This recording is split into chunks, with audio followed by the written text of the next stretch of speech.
So hi guys, welcome back to my YouTube channel again. So guys, in this video we will see how to fix WhatsApp business username issue on Android and iPhone.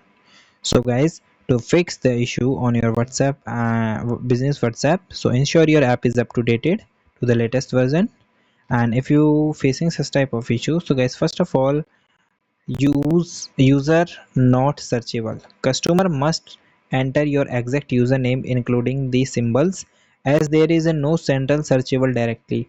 Make sure your username is fully active and not just reserved. Okay. And guys, another thing is, guys, if you all receive an error that the name is taken, so it may be already claimed. So if it is held because it exists on the Instagram or the Facebook. Okay, so simply add your WhatsApp business account to the same meta account and center to claim it. Another thing is, guys, this feature is just currently a rollout, and it is not completely available for all of the regions and all of the countries.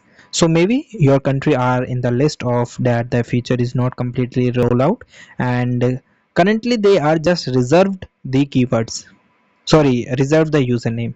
If you want, if you search, so maybe you're facing the issues. Okay. Another thing is, guys, you try to check your internet connection and the server. Also clear your cache. For clearing the cache, simply close your application, long press on your app, go for it.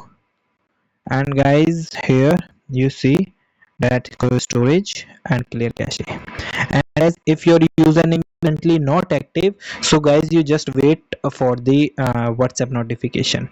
When username is completely active, so use the WhatsApp send you the notification like that your username is now active. You can use it for searching and contacting the people without sharing your number. Okay, so guys, thank you.